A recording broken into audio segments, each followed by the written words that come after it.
You guys, one character I think deserved to actually live was Neteyam and not Lowak, and this is the reason I say why. Neteyam, for one, too cool. Also, a very careful decision maker, a better decision maker at his young age than his brother Lowak.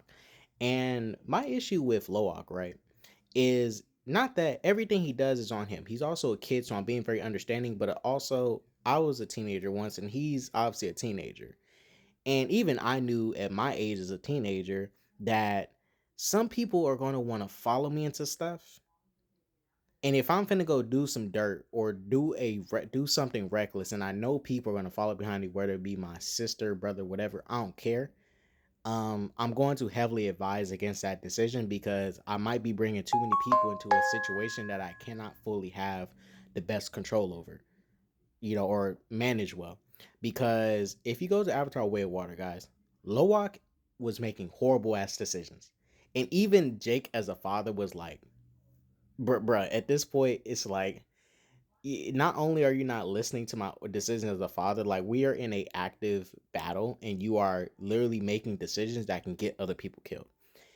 In the Way of Water, when they raided the train, Loak had no good reason to go down there and touch those guns, but he did. And all he did was go down there and play around. And guess what happened? They got shot at, and the Tam almost died. Almost.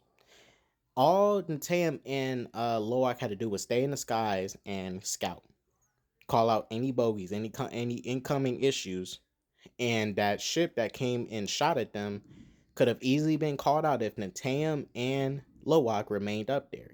Loak broke orders, which caused Neteyam to naturally, in his own way, he wants to protect his brother, so he's going to follow him to this danger. Even if Neteyam thought what Loak was doing was stupid, he's going to follow behind his brother. Whether brothers or not, he's going to want to protect them. This person he grew up with, he's going to want to protect them.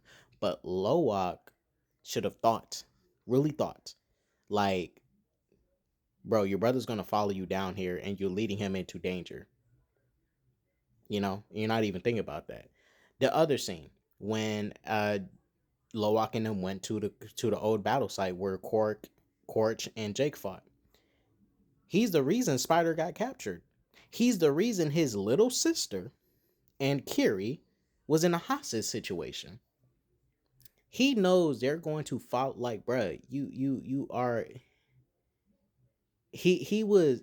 People are following him, his siblings, and he's making these dangerous ass decisions and not even thinking about them.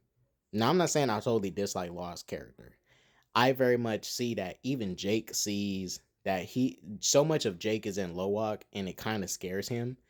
But you guys, Loak was just making some reckless ass, stupid ass decisions, even for a teenager. For a teenager, Neteyam was also a teenager, but he wasn't making dumbass decisions like Loak was. Loak was making the stupidest decisions. Like, bruh, you decided to go down there and play with those guns. Now, if Loak decided, oh, he saw an injured person that was being left behind by another person, and he decided, why is someone leaving that person? I'm finna go get them. Okay, that's a little bit more justifiable. But the whole train raid scene, what his decision to go down there was not justifiable. That was crazy. You went down there in the middle of a battle zone just to play with guns. Mind you, this oppressive force from a different planet is trying to come take over your planet, and you pick this time to play around while y'all in battle. Not when you guys have downtime, but during battle. Make it make sense.